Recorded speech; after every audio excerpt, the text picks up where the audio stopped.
Matindi ang sikat ng araw ng umagang yon habang nakapila kami ng aking lolo na si Lolo Lauro para sa mga trabahador na sasahod sa minahan ng ginto na pagmamay-ari ng mayamang si Donato. Nasa unahan naming lahat si Donato. Nakaupo siya habang may lamesa sa kanyang harapan. Masusi niyang tinitignan ang kanyang notebook kung saan nakasulat kung ilang araw at ilang oras pumasok ang isang trabahador. Ang trabaho namin ni Lolo Lauro sa minahan ay kami ang naghatid ng ginto sa mga taong bumibili ng ginto kay Donato sa iba't ibang baryo. Nakangiti akong tumingin kay Lolo Lauro at hinawakan ko siya sa braso. Lolo, hindi po ba malaki po ang sasahurin natin ngayon? Tama ka, Eugene. Hindi tayo lumiban kahit isang araw sa loob ng isang buwan. Pasensya ka na nga pala kung kailangan natin magtrabaho ng walang pahinga.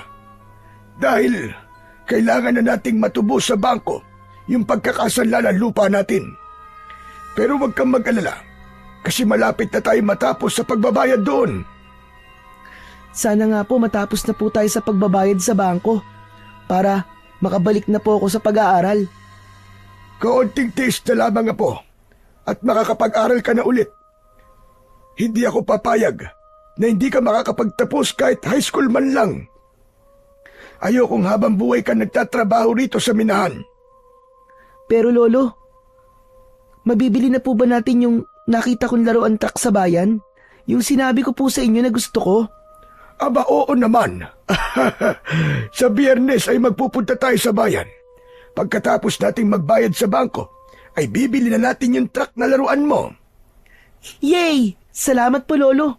Talagang gusto ko po mabili yung truck-truckan na yun eh.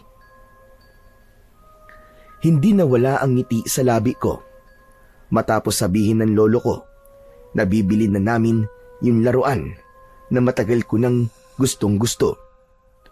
Ganyan talaga si Lolo Lauro. Kahit mahirap lang kami, ay humahanap pa rin siya ng paraan para maibigay ang mga gusto ko bilang isang batang musmos. Pero hindi ko naman siya pinipilit kapag hindi niya talaga kaya. Naiintindihan ko kasi ang buhay na meron kami.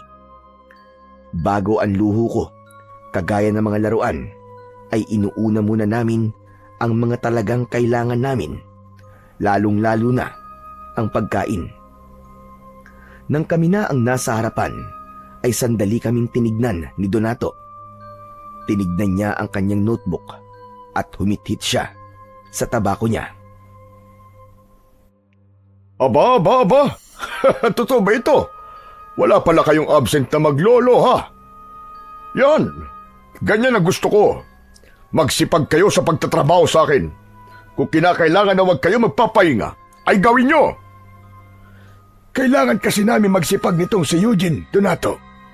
Dapat ay matapos na namin ngayong taon ang pagbabayad sa bangko sa lupa naming nakasanla upang hindi yun mahila.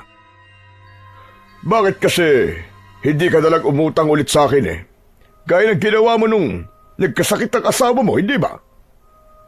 Saka na lang siguro kapag nabayaran na namin yun sa bangko. Ikaw ang bahala. Ako naman nag-aalok lang ng tulong.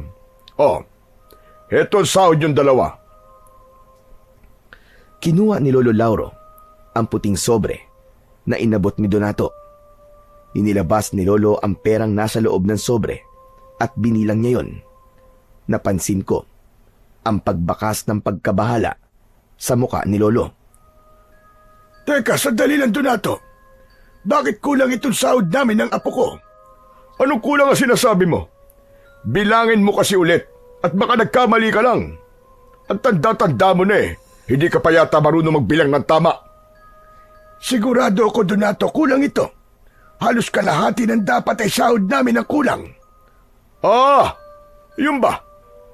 Binawas ko na kasi yung konting kulang mo sa idutang mo sa akin dati.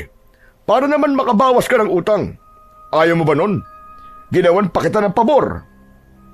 Pero kinausap na kita noong nakaraang linggo. At sinabi ko sa'yo na baka pwedeng wag mo munang ibawas sa sahod namin yung pambayad ko sa utang ko sa iyo. Ang sabi ko ay tatapusin muna namin ang pagbabayad ko sa bangko. Hindi ba't pumayag ka naman? Oo nga, pumayag ako. Pero hindi ba pwedeng magbago ang isip ko? Kailangan mo nang makabayad sa utang mo sa akin, Lauro. Lumalaki na rin ang tubo nun, ba? Baka pag tumagal, hindi nyo na mabayaran yun at mabaon pa kayo sa utang. Paniguradong habang buhay kayo magtatrabaho ng apo mo sa akin nang walang sinasahod. Pero Donato, tama na. Huwag ka nang umapila. Kayo na itong pinapasahod kayo pa ang marunong sa akin. Saka ang dami pang nakapila sa likod nyo. Hindi lang kayo ang pinapasahod ko. Sige na. Umalis na kayo at magtrabaho na kayo. Tinignan ko ng masama si Donato. Talagang hindi ko gusto ang ugali niya noon pa man. Kung may iba lang sana kaming papasukan na trabaho ni Lolo, ay hindi kami magtatrabaho sa minahan niya. Hindi lingid sa kaalaman ng lahat na masama talaga ang ugali ni Donato. Porke mas nakatataas siya sa aming lahat, ay akala niya ay pwede niya na kaming tratuin ng hindi maganda. Kapag may trabador sa minahan na nagkamali, kahit maliit na bagay, ay pinaparusahan niya gamit ang kanyang latigo. O kung hindi naman, ay hindi niya pinapasahod at hindi pinapakain. Madalas din na kahit gabi na, ay pinagtatrabaho niya ang mga minero, pero hindi niya dinadagdagan ang sahod. Kaya naman, palaging ipinapaalala sa akin ni Lolo Lauro na kung sakaling maging mayaman ako pagdating ng araw, ay wag na wag kong gagayain ang ugali ni Donato. Nagulat ako nang tumingin si Donato sa akin. Nahuli niya akong nakatingin sa kanya ng masama. Hoy bata, ang sama mo makatingin ah. Bakit? Kaya mo na ba akong labanan? Para sa kaalaman mo, wala akong sinasando. Kahit bata ay pinapatulang ko. Nakikita mo ba itong latigo ko? Alam mo ba kung ilang tao na ang nahampas ko gamit ito? Donato, huwag mo namang takutin si Eugene. Bata pa siya. Wala akong pakialam kahit bata pa yung apo mo. Ang samang tumingin Papalag na yata sa akin Tinuturuan mo ba yan ang tamang pag-uugali? Tinuturuan po ako ng lolo ko ng tamang asal. Pero may kilala po ako na kailangan po maturuan ng tamang ugali. At sinong tinutukoy mo? Ako? Wala po akong sinabi na kayo po yun. Sa bibig niyo po yun ang galing. Abat, napakatabil talaga ng dila mo bata ka. Hoy Lauro, pagsabihan mo yung apo mo ha. Kaya bata-bata pa Napakasama na ng ugali. Pasensya ka na, Donato. Eugene, tara na. Magsimula na tayo magtrabaho. Hinawakan ako ni Lolo Lauro sa braso at umalis na kami sa harapan ni Donato. Naglakad na kami papunta kay Mang Andoy na siyang nag-aabot sa amin ng mga ginto na dadalhin namin sa mga bumili noon sa iba't ibang baryo. Si Lolo Lauro lang ang lumapit kay Mang Andoy. Habang nag-uusap silang dalawa, ay lumapit ako sa kabayo na siyang sinasakyan namin ni Lolo papunta sa mga bumibili ng ginto kay Donato. Hinaplos ko ang muka ng kabayo. Naisip ko na kung may sapat sana kaming pera, ay hindi kami magtatrabaho ni Lolo Lauro sa malupit na si Donato. Baka meron kaming sariling taniman ng mga gulay o hindi naman kaya ay meron kaming sariling pwesto sa palengke. Hindi ko rin sana kailangan pang huminto sa pag-aaral at sigurado ko na makakapagtapos ako hanggang kolehiyo. Napapitlag ako nang marinig ko ang boses ni Lolo Lauro sa aking likuran. Tara na! 3 baryo ang kailangan natin puntahan. Ihuli na lang siguro natin itong San Agustin dahil ito ang pinakamalayo. Malayo nga po yun Hindi po ba unang beses nating mag-aatid doon ng ginto? Tama ka, Apo. Kaya paniguradong aabutin tayo ng hapon bago tayo makabalik. Kaya simulan na natin ang trabaho natin. Tinulungan ako ni Lolo na sumakay sa kabayo. Inabot niya sa akin ang isang bag na naglalaman ng mga ginto at saka siya naman ang sumakay. Habang naglalakbay kami sa unang baryo na pupuntahan namin, ay hindi ko napigilan ang magtanong kay Lolo. Lo, hanggang kailan po ba tayo magtatrabaho kay Mang Donato? Natatakot po kasi ako na baka isang araw, tayo naman po ang saktan niya kapag nagkamali tayo. Hindi po ba ganun po ang ginagawa niya sa mga minerong nagkakamali? Hindi ko alam, Apo. Wala naman kasi tayong ibang mahahanap na trabaho. Lalo na ako. Hindi ako nakapagtapos kahit high school man lang. Nang matuto na ako magbasa, magsulat at magbilang, pinagtrabaho na kagad ako ng nanay ko. Basta gawin na lang natin ang maayos ang trabaho natin at sigurado ko na hindi naman tayo sasaktan ni Donato. Pero ganun po ba talaga, Lo, kapag mayaman? May karapatan na po kagad manakit ng ibang tao? Hindi, Apo. Walang kinalaman ng estado ng buhay ng isang tao sa kung paano niya dapat tratuin ng mga nakapaligid sa kanya. Sadyang ganun na kasi ang ugali ni Donato. Pero kahit paano, ay nauunawaan ko siya. Alam mo kasi, bata pa lang yan si Donato, ay nagtatrabaho na siya. Marami siyang pinasok na mabibigat na trabaho at karamihan sa mga trabahong yon ay nagkaroon siya ng hindi magandang karanasan. Gaya po ng ano, Lo? Yung nagtatrabaho siya, kahit ang sahod niya ay pagkain lang. Minsan nakikita ko rin siyang sinasaktan ng amo niya sa junk shop kung saan siya nagtrabaho nung binatilyo pa siya. Tapos ginagawa siyang laruan ng ibang trabador sa palengke. Kaya yung mga naranasan niyang hindi magaganda ay ginagawa niya sa mga taong nagtatrabaho sa kanya ngayon. Kumbaga yun ang paraan niya ng paghihiganti sa hindi magagandang naranasan niya nung mahirap pa siya. Pero Lo, yung mga trabahador po sa minero, hindi naman po sila nanakit kay Mang Donato, di ba? Bakit po silang ginagantian niya? Hindi ko rin alam, Apo. Pero ito'ng tandaan mo. Hindi dahilan na inapi ka noon, kaya mang-aapi ka rin ngayon. Dapat nga ay maging maganda ang pagtrato mo sa kapwa mo kapag nakaranas ka ng mga naranasan ni Donato. Dahil alam mo ang pakiramdam ng tinatapak-tapakan. Kaya sana ay magising na si Donato na mali ang kanyang ginagawa. Nang mga panahong yon, may awa akong naramdaman para kay Donato matapos kong marinig ang kwento ng aking Lolo Lauro. Hindi ko kasi akalain na pinahirapan pala ng sobra si Donato noong kabataan niya. Pero tama naman si Lolo. Dapat ay hindi ginagawa ni Donato sa mga minero ang naranasan niya noon. Malinaw kasi na sa mga mas nakakababa sa kanya niya, ibinubuntun ang galit niya sa mga taong nagpahirap sa kanya dati. Mabilis naming napuntahan ni Lolo Lauro ang unang 2 baryo dahil malapit lang ang mga yon. Naibigay din namin sa mga taong pagdadalhan namin ng ginto ang mga binili nilang ginto. Sandali lang kaming nagpahinga upang kainin ang baon naming pagkain dahil nakaramdam na kami ng gutom. Pagkatapos kumain ay nagsimula na kaming maglakbay papunta ng San Agustin. Tirik na tirik ang araw ng tanghaling yon.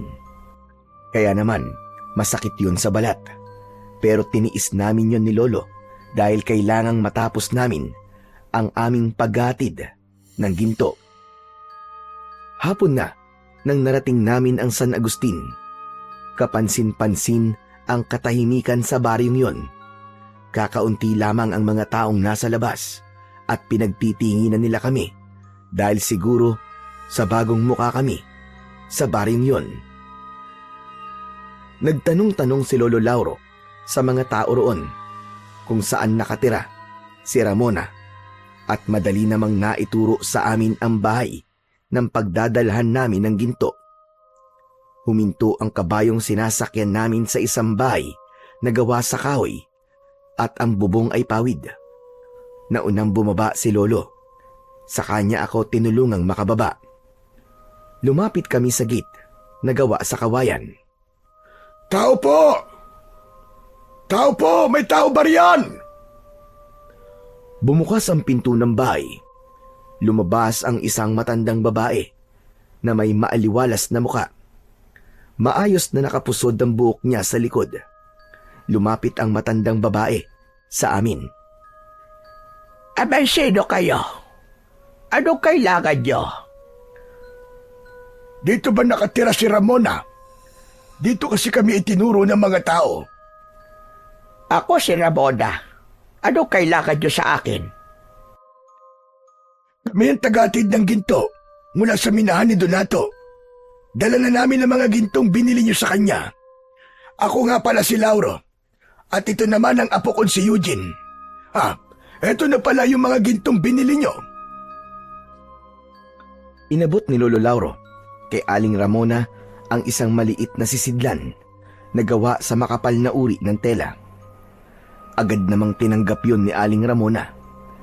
Binuksan niya ang sisidlan at napangiti siya nang makita ang mga ginto sa loob.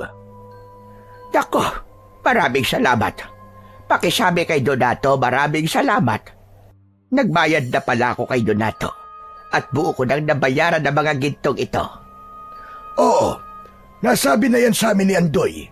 Maraming salamat din. O siya, sige. Aalis na pala kami ng apo ko. Aling Ramona, pwede po ba kaming makiinom ng tubig? Kanina pa po kasi ako nauuhaw eh. Ang layo po kasi nitong baryo nyo, kaya naubos na po ang baon namin tubig. Abay, sige, walang problema. Sumunod kayo sa akin sa loob. Nako, nakakahiya ka talaga, bata ka. Kahit kailan ka talaga. Ayos lang yan. Mabuti nga at nagsasabi siya. Isa pa, tubig lang naman ang hinihingi niya. Inaya ulit kami ni Aling Ramona na pumasok sa bahay niya. Sumunod kami ni Lolo sa kanya. Pagpasok namin sa bahay ay nakita ko na maaliwalas ang loob nun. Simple ang pagkakaayos ng mga gamit at halatang masinop ang taong nakatira doon. Tinawag kami ni Aling Ramona sa kusina at itinuro niya sa amin ang water jug. Binigyan niya kami ng isang baso at nauna kong uminom. Matapos uminom ni Lolo ay kinausap ko ulit si Aling Ramona. Aling Ramona, pwede po bang lagyan nyo na rin po ang baonan namin ng tubig?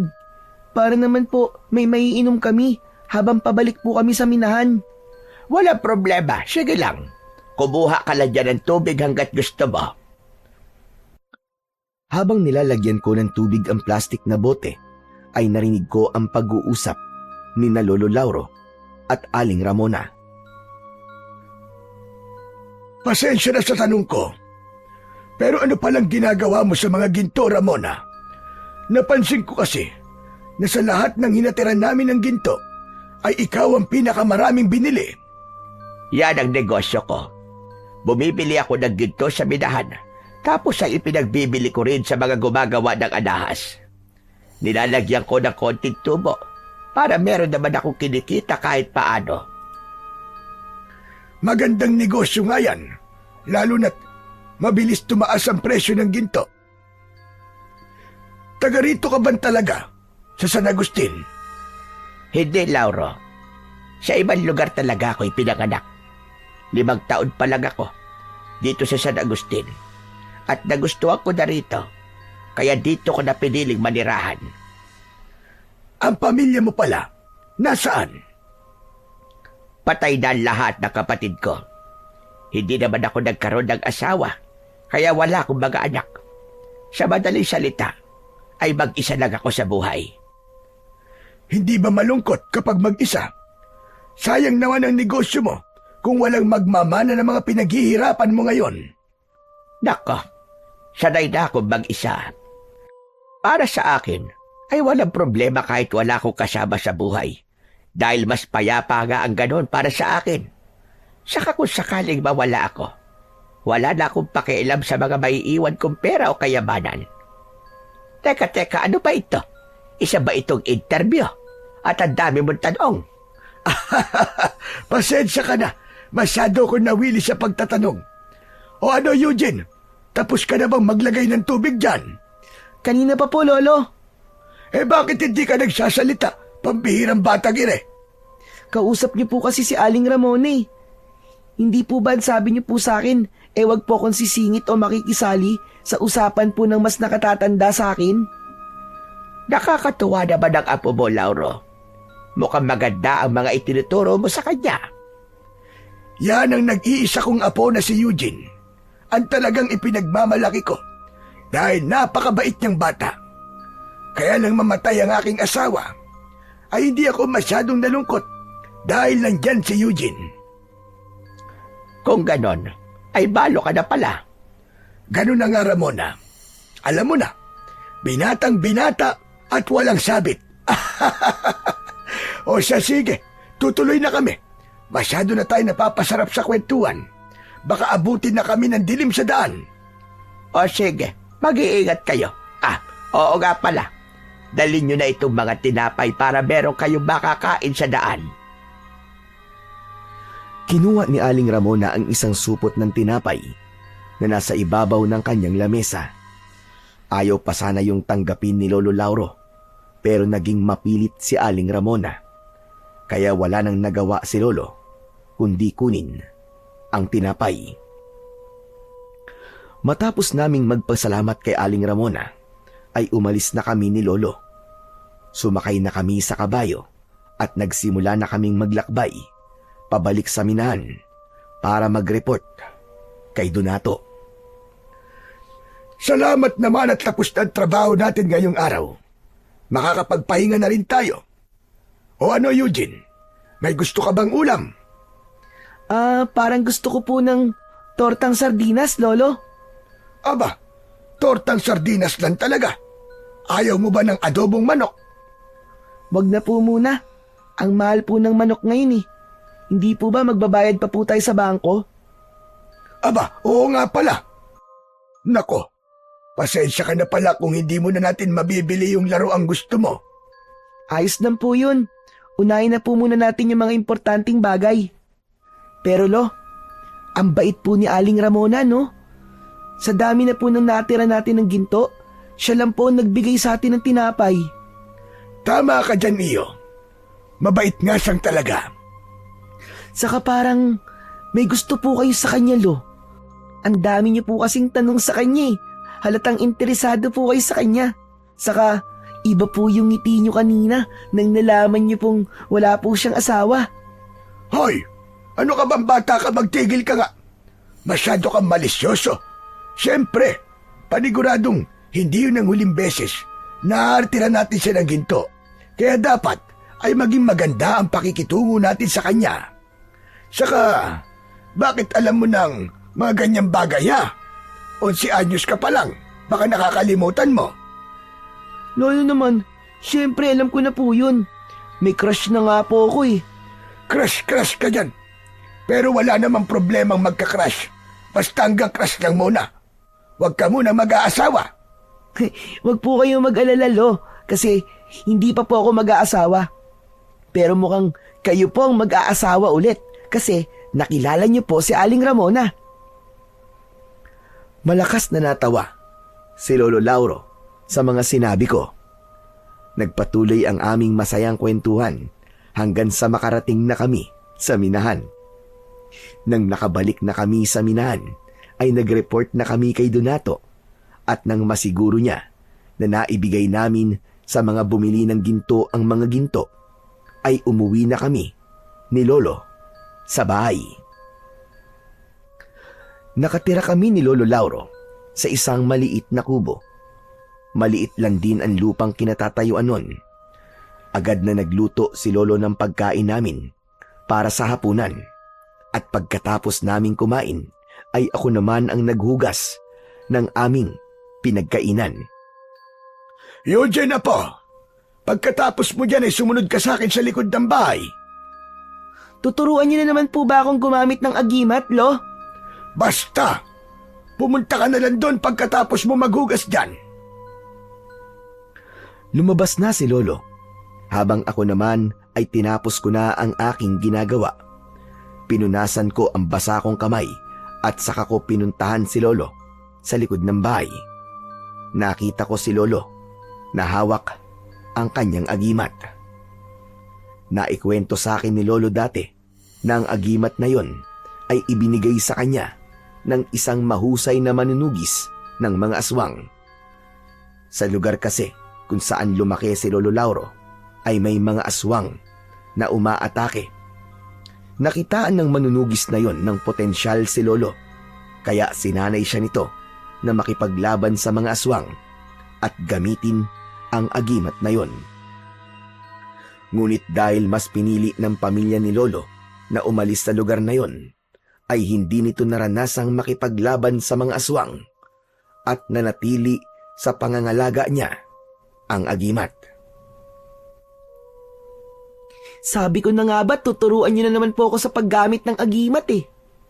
Huwag ka nang magreklamo dyan at lumapit ka na rito. Hindi mo ba nakikita ang bilog na bilog ang buwan ngayong gabi? Ngayon mo dapat mas pag-aralan ang paggamit ng aking agimat dahil kapag bilog ang buwan ay mas malakas ang kapangyarihan nito. Napipilitan akong lumapit kay Lolo Lauro. Napakamot ako sa likod ng aking ulo. Kinuha niya ang isa kong kamay at ipinatong niya roon ang agimat. Ang agimat na nasa kamay mo ngayon, Apo, ay mabisang panlaban sa mga aswang. Bibigyan ka nito ng kakaibang husay at lakas sa pakikipaglaban sa mga kampon ng kadiliman, lalong-lalo na sa mga aswang. Pero Lolo Lauro, kailangan ko po ba talagang matutunan ng paggamit niyan? Hindi ko naman po yan kailangan eh kasi wala naman pong aswang dito sa baryo natin eh.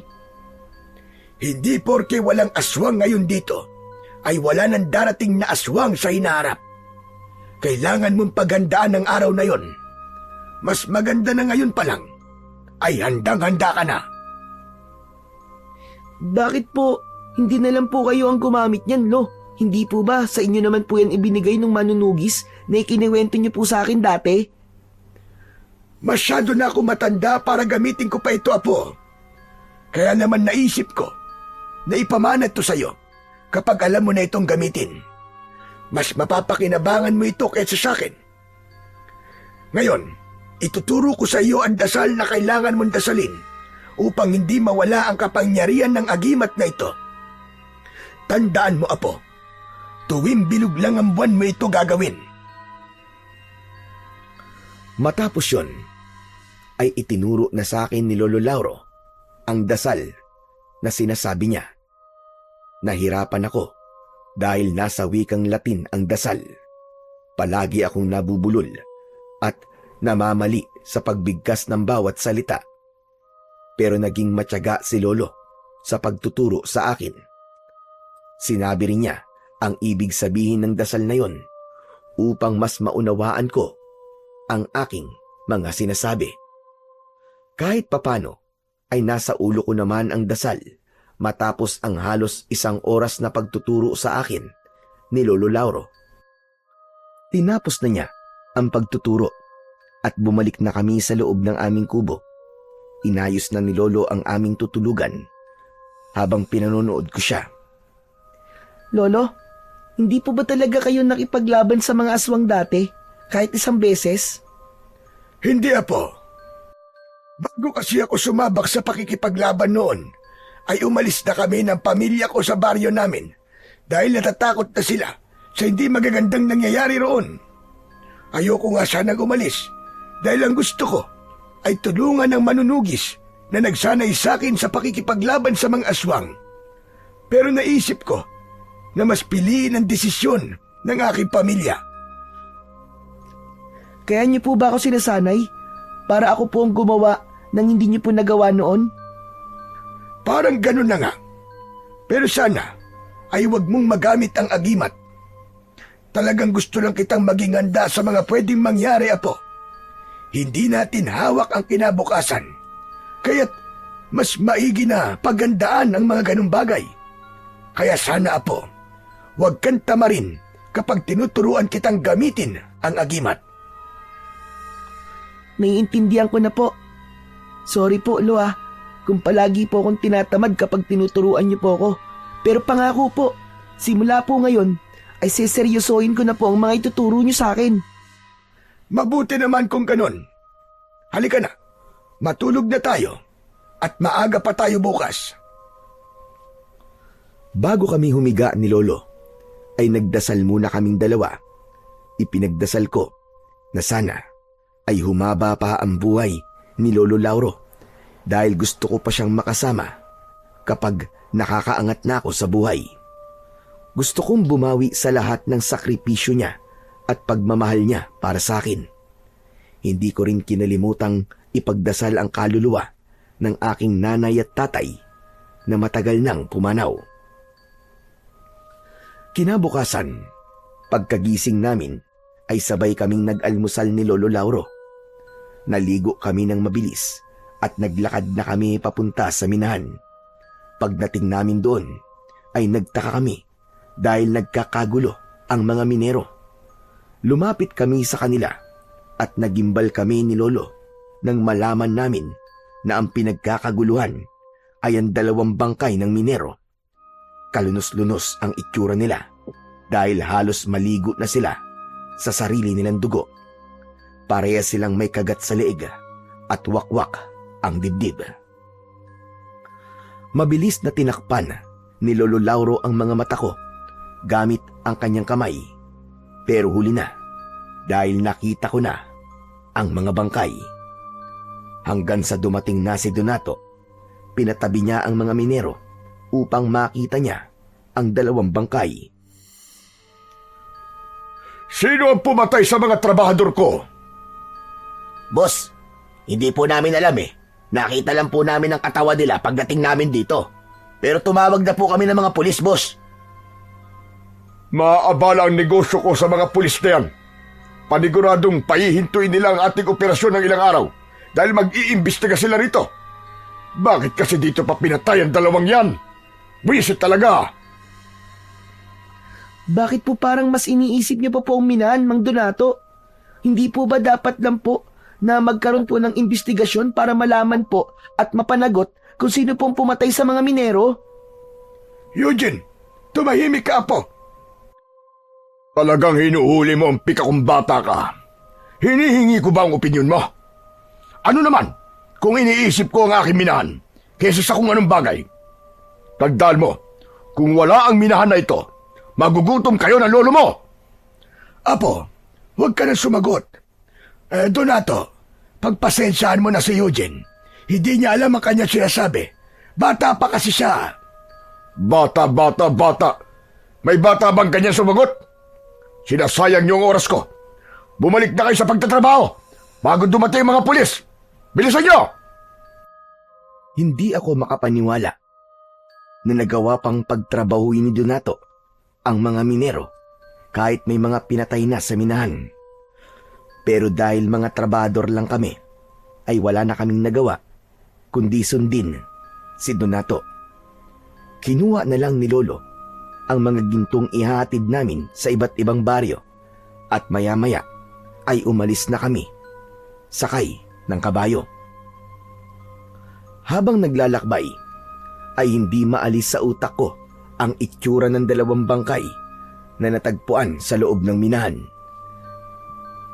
Hindi ko akalain na may taong kayang gumawa ng ganong karumal-dumal na pagpatay. Eugene na po, ayoko nang uulitin mo yung ginawa mo kanina, ha?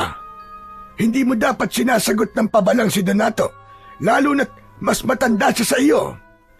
Sorry po, Lolo. Alam ko pong mali po ang ginawa ko pero hindi ko po kasi nagustuhan yung sinabi ni Mang Donato eh.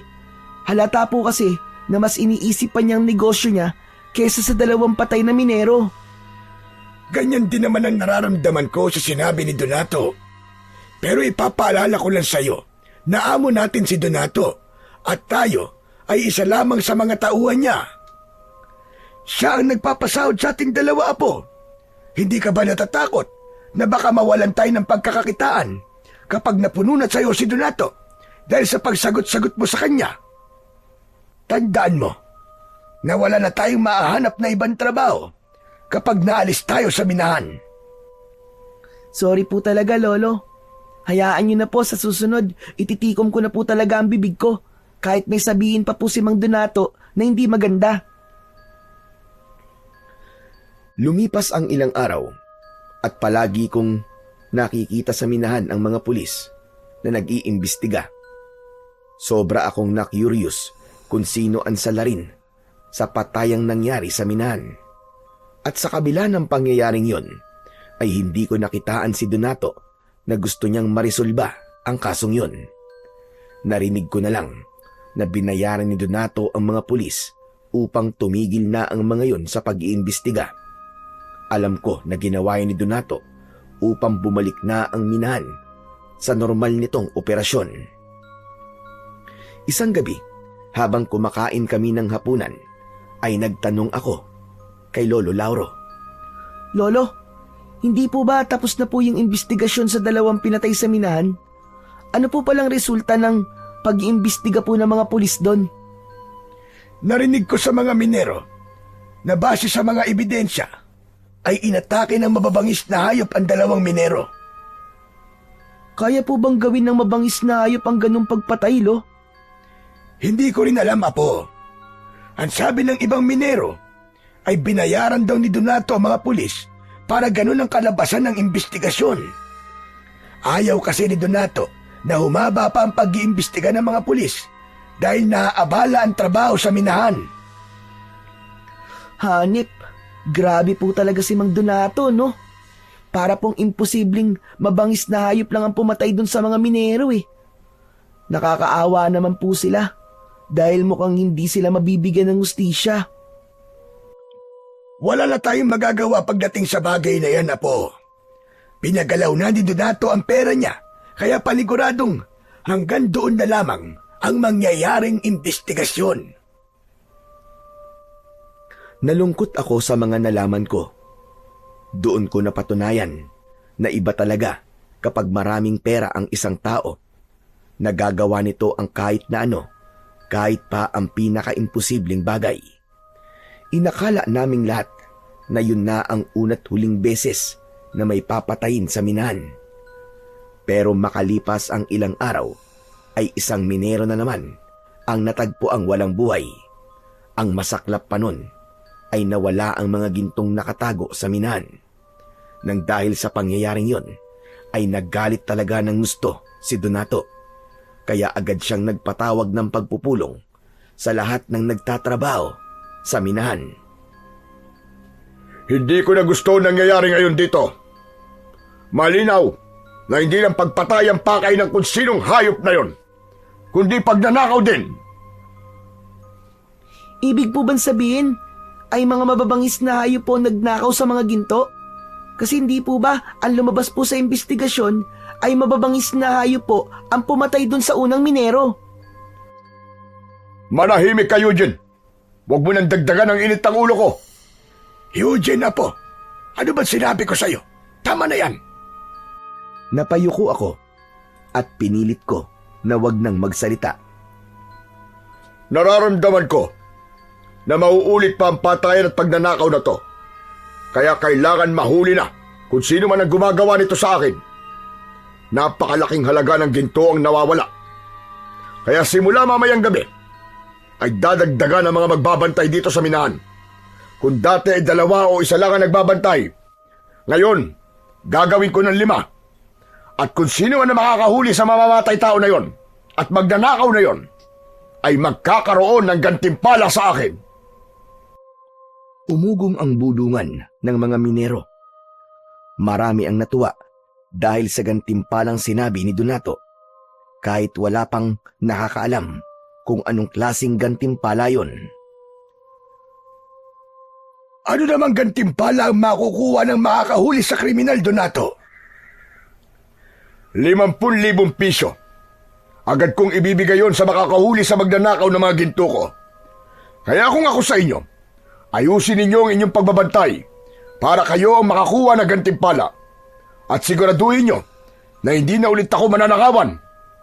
Mamaya, bago kayo umuwi, ay sasabihin ko kung sino ang 5 magbabantay dito mamayang gabi. Sige na, bumalik na kayo sa inyong trabaho. Nagsimula na kami maglakad ni Lolo Lauro para kunin ang mga gintong ihahatid namin sa iba't ibang baryo. Ngunit bago yun, ay nagtanong ako sa aking Lolo Lauro. Lolo, malaki na po ba ang 50,000 piso? Para sa mga kagaya nating mahihirap, ay malaking halaga na ang perang yon. Kung may ganun tayong pera, ay mababayaran na natin ang utang natin sa bangko at meron pang sosobra. Wow, kung ganun, tayo po pala ang dapat na makahuli ron sa nagnakaw ng ginto ni Mang Donato. Anong tayo? Ako lang. Sa tingin mo ba ay papayagan kitang magbantay dito sa minahan para manghuli ng kriminal? Masyadong delikado dahil bata ka pa. Eh kayo nga po, Lo, sobrang tanda na eh. Hindi po ba delikado rin yun sa inyo? Kasi mahina na po kayo? Tumahimik ka nga. Napakarami mo talagang alam, bata ka. Kaya palaging naiinis sa si Donato eh. Ang mabuti pa ay saka na natin yan isipin. Magtrabaho na muna tayo para madali tayo matapos. Patuloy kong inisip ang perang gantimpala na makukuha ng makakahuli sa kriminal. Naisip ko na kung isa sa amin ni Lolo ang makakakuha ng perang yon, ay napakalaki ng magiging pagbabago sa aming buhay. Nang araw na yon ay isa si Aling Ramona sa mga pinagdalhan namin ng ginto. Napansin ko ang pagniningning ng mga mata ni Lolo Lauro nang makita nito ang matandang babae na si Aling Ramona. Pinigilan ko ang sarili ko na tuksuin siya dahil alam ko na mapapahiya siya dahil nasa harapan namin si Aling Ramona. Aba, Ramona, mukhang mas marami ang gintong binili mo ngayon ah. Kailangan kasi na mas maraming ginto na mga bumibili sa akin. Isa pa, ilang araw din akong hindi nakabili kay Donato. Kaya sinadya kong damihan ngayon. Oo nga pala. Nagluto ako ng maruya. Baka gusto niyo magmerienda muna. Aba, hindi ko tatanggihan yan kasi nagugutom na kami ng apo ko.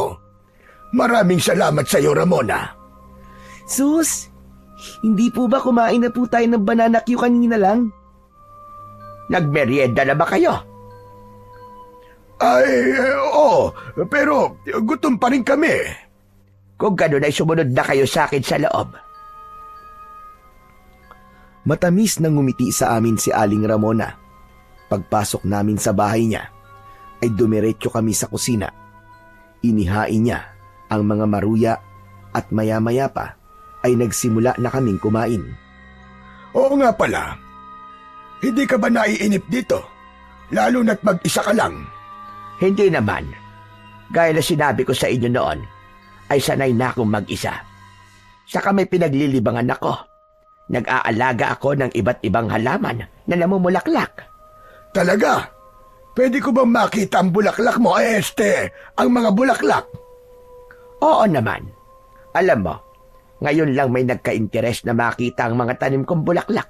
Halika, samahan mo ako sa likod. Doon nakatanim ang aking mga bulaklak. Ikaw ba, Eugene? Gusto mo ba sumapa? Hindi na po. Dito na lang po ako at kakain pa po ako eh. Ang sarap po kasi ng maruya nyo eh. Huwag kang malikot dito ha. Saka, huwag kang makikialam ng gamit dito. Opo, Lolo. Matapos yun, ay magkasama ng lumabas sina Lolo Lauro at Aling Ramona. Napailing ako habang nakangiti. Si Lolo talaga, oo. Pumapag-ibig. Ipinagpatuloy ko ang pagkain ng maruya. Ang totoo ay kulang sa akin ang banana Q na kinain namin ni Lolo kanina, kaya medyo gutom pa rin ako. Iginala ko ang mata ko sa kabuuan ng bahay ni Aling Ramona. Para sa isang tao ay masyado yung malaki, hanggang sa nakita ko ang isang pinto na nakaawang. Tumitig ako roon ng matagal at hindi ko alam kung bakit parang may kung anong enerhiya ang humihila sa akin papunta roon. Hindi ako pwedeng makialam ng mga gamit dito. Mapapagalitan ako ni Lolo kapag nahuli niya ako. Pero Ano kayang meron sa kwartong yun? Bahala na nga, bibilisan ko na lang. Inubos ko muna ang maruyang hawak ko at saka ako tumayo. Lumapit ako sa nakaawang na pinto at dahan-dahan ko yung binuksan. Nanlaki ang mga mata ko sa nakita ko roon. Meron doong isang ribulto na gawa sa itim na bato. Nakakatakot ang itsura ng ribulto, para yung isang halimaw na may dalawang malalaking sungay. Nakalabas ang matutulis ng mga ngipin at tila nanlilisik ang mga mata. Sa paanan ng ribulto ay merong napakaraming ginto. Kinilabutan ako ng matindi sa ribultong yun. Pakiramdam ko ay buhay yun at parang nakatingin yun sa akin. Nagulat na lang ako nang pumasok si Aling Ramona. Kitang-kita ko ang galit na rumihistro sa kanyang muka. Mabilis siyang lumapit sa akin at itinulak niya ako papalayo sa pinto. Malakas niyang isinarado ang pinto at bumaling siya sa akin. Bakit mo binuksan ang pintong ito? Naku, pasensya na po, Aling Ramona. Nakita ko po kasi nakabukas ng konti yung pinto, kaya lumapit po ako. Kahit na pa wala ka sa sarili mong pamamahay. Wala kang karapatan na hawakan o galawin ang mga gamit na narito nang wala akong pahintulot. Teka, ano ba nangyayari rito? Lumapit sa amin si Lolo Lauro. Nakakunot ang kanyang noo at halatang naguguluhan. Eto nga pa mo. Talaga bang tinuturuan mo yan ang tamang asal? Bakit? Ano ba nangyari? Nahuli ko siya. Napapasok sana sa kwarto ko. Ano ka mo? Totoo ba yun, Eugene? Wala naman po akong masamang gagawin eh. Nakita ko lang po na nakabukas po yung pinto, kaya naisipan ko pong sumilip. Gusto ko lang pong makita ang loob ng kwartong yan. Maniwala po kayo. Wala po akong hinawakan na kahit na anong gamit. Kahit na ano pang dahilan mo, ay mali pa rin ang ginawa mo. Humingi ka ng tawad kay Ramona. Nakakahiya ka. Sorry po, Aling Ramona. Patawarin niyo na po ako. Pangako, hindi ko na po uulitin. Umalis na lang muna kayo. Nasira na ang araw ko dahil sa iyo, Eugene. Pasensya ka na talaga, Ramona. Hayaan mo at pagsasabihan ko ang apo ko. Tara na, Eugene. Umalis na tayo. Labis ang hiyang naramdaman ko ng mga sandaling yon, lalong-lalo na kay Aling Ramona. Naintindihan ko kung bakit niya ako sinigawan dahil may nagawa akong mali sa loob ng bahay niya. Pagkasakay namin ni Lolo sa kabayo ay nagsimula na kaming maglakbay pabalik sa minahan. Pinagsabihan na kita. Ang sabi ko, huwag kang makikialam. Tignan mo nangyari ngayon. Nagalit patuloy si Ramona sa atin. Sigurado ako na magbabago na ang tingin niya sa atin. Baka isipin pa niya na tinuturuan kita sa ganung bagay. Sorry po talaga, Lolo Lauro. Gusto ko lang po kasi na makita yung loob ng kwarto eh. Wala naman po akong balak na makialam sa mga gamit ni Aling Ramona. Kahit na anong paliwanag mo, ay maling-mali pa rin ang ginawa mo. Hayaan niyo po at sa susunod, hindi ko na po yung gagawin. Mabuti sana kung meron pang susunod. Sigurado ako na dahil sa ginawa mo, ay hindi na tayo papapasukin ni Ramona sa bahay niya. Kung kailan naman nagiging malapit na kami sa isa't isa, ay saka kapag gumawa ng kabalbalan. Bakit po, Lolo? Liligawan niyo na po ba si Aling Ramona? Tumigil ka. Liligawan. Puro ka ganyan. Ang isipin mo ay ang ginawa mong kasalanan. Alam ko naman po yun, Lo eh. Pero Lolo, alam niyo po bang may nakita po akong kakaiba sa loob po ng kwarto ni Aling Ramona? At ano naman ang nakita mo roong pakialam merong bata ka? Meron pong nakakatakot na ribulto, para pong demonyo yung itsura. Nakakatakot po talaga kasi para po siyang buhay eh. Tapos po sa paanan po ng ribulto na yon, inapakarami pong mga ginto. At bakit naman magkakaroon ng ganung ribulto si Ramona sa bahay niya, Aber? Aba, malay ko po. Ano po kaya kung itanong niyo po sa kanya? Eh di mas lalo yung nagalit sa atin kapag ginawa ko yung sinasabi mo. Pero, Bakit nga po kaya may ganong ribulto si Aling Ramona, no? Hindi po kaya sumasamba po siya sa dyablo? Ano ba naman yan lumalabas sa bunganga mo, Eugene? Kung ano-ano na lang ang naiisip mong bata ka. Paano naman sasamba sa dyablo si Ramona? Napakabait ng tao. Huwag kang ang ganyan mag-isip. Nakakita ka lang ng nakakatakot na ribulto sa bahay ni Ramona pag-iisipan mo na kagad siya ng masama. Basta, kung sakaling papasukin ulit tayo ni Ramona sa bahay niya, ay huwag mo nang uulitin ang ginawa mo kanina. Nagkakaintindihan ba tayo? Opo, Lo. Pangako po. Habang patuloy kaming naglalakbay pabalik sa minahan, ay hindi pa rin maalis-alis sa isip ko ang ribultong nakita ko sa bahay ni Aling Ramona. Bigla akong kinilabutan dahil pakiramdam ko hanggang sa sandaling yon ay nakatingin pa rin yun sa akin. Nakabalik na kami ni Lolo Lauro sa minahan. Nang oras na yon ay naghahanda na sa pag-uwi ang mga minero dahil tapos na sila sa kanilang trabaho. Pero kagaya ng sinabi ni Donato ay sasabihin ito kung sino ang 5 trabahador na magbabantay sa minahan sa gabing yon. Nagtipon kaming lahat sa iisang pwesto. Hindi nagtagal ay tumayo na si Donato sa aming harapan. Ngayon, sasabihin ko na kung sino ang 5 magbabantay ngayong gabi. Hindi kayo pwedeng umangal dahil darating din naman ang gabi na pilit kayong magbabantay. Ang mga napili ko para sa gabing ito ay Sinamulong, Andoy, Atong, at ikaw, Lauro. Eugene, ikaw na muna ang bahala sa bahay. Marunong ka naman magluto, hindi ba? Sandali. 4 pa lang yon.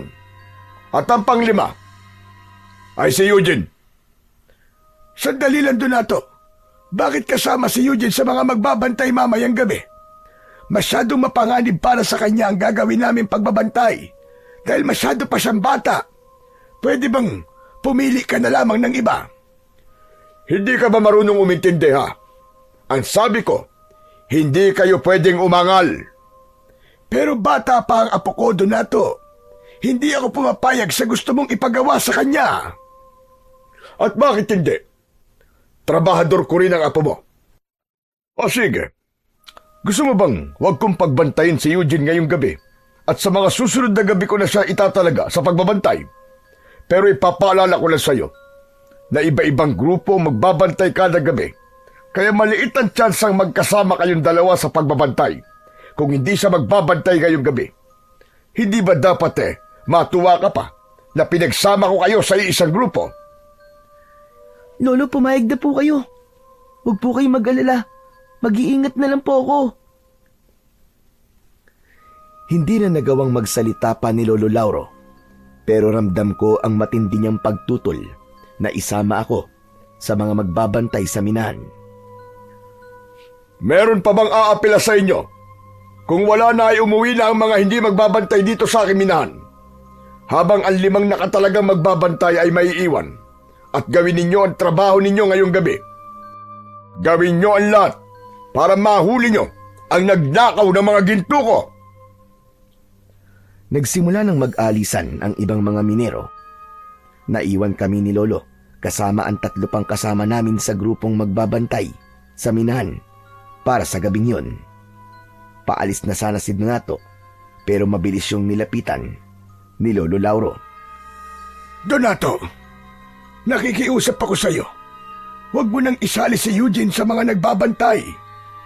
Bata pa siya at hindi pa natin alam kung ano pa ang kayang gawin ng pumapatay sa mga minero at nagnakaw sa ginto mo. Gaya na sinabi ko, wala akong pakialam kahit bata pa si Eugene. Nagtatrabaho siya sa akin at kailangan kong maging patas sa lahat ng mga trabahador. Ayaw mo ba nun? Mas malaki ang tsansa niyong mahuli ang mamamatay tao at magnanakaw ng ginto. Dahil 2 kayo, mas malaki ang tsansang kayo ang makakakuha ng gantimpala. Aanhin ko naman ang gantimpala kung mapapahamak naman ang aking apo. Madali naman akong kausap. Kung ayaw mong isama ko si Eugene sa mga magbabantay, ay umalis na kayo rito sa aking minahan at maghanap na kayo ng ibang trabaho. Hindi naman namin kayang gawin yon. Ito lang ang trabaho ang alam namin. Kung hindi nyo naman pala kayang mawalan ng trabaho, sundin nyo na lang ako. Dahil kapag ako napuno sa inyo ng apo mo, ako mismo magsisisante sa inyong dalawa. Nagkakaintindihan ba tayo, Lauro? Napipilitang tumango si Lolo. Matapos yun, ay umalis na si Donato. Agad kong nilapitan si Lolo Lauro at sinabi ko sa kanya na huwag siyang mag-alala dahil gagawin ko ang lahat para walang masamang mangyari sa akin sa gabing yon. May iniwang pagkain naman si Donato para sa aming 5 na magbabantay sa minahan. Matapos naming kumain, ay nagsimula na kaming pumili ng aming pepwestuhan. Nagpresenta si Lolo Lauro na kami ang magbabantay sa mga ginto sa mismong loob ng minahan. Alam ko na pinili ni Lolo ang pwestong yon dahil mas ligtas kami roon kesa kapag nasa labas kami. Hindi ko talaga alam kung anong pusong meron ng Donato na yon. Pati ba naman ng batang kagaya mo ay isinama niya sa pagbabantay at paghuli sa isang kriminal? Lo, wala naman po tayong magagawa eh. Sabi niyo nga po, amo po natin si Mang Donato at trabador niya lang po tayo. Kaya kailangan natin sundin kung ano po ang sabihin at iuutos niya. Pero sobra na to. Masyado na itong hindi makatao. Sana talaga ay dumating ang araw na magbabago pa siya. Parang hindi na po mangyayari yun, Lo. Parang hanggang sa kabilang buhay po eh. Masama pa rin po ang ugali niya eh.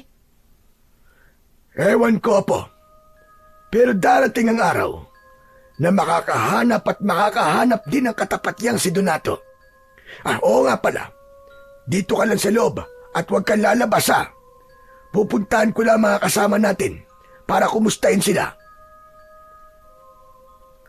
Nang lumabas si Lolo Lauro, ay naglakad-lakad ako sa loob ng minahan. Bihira kasi akong makapasok doon, kaya sinulit ko na ang pagkakataon na naroon ako. Tinignan ko ang mga kagamitan ng minero. Kinuha ko ang isang piko at agad ko rin yung binitiwan dahil napakabigat nun. Naglakad-lakad pa ako hanggang sa may nakita kong kumikislap na bagay sa lupa.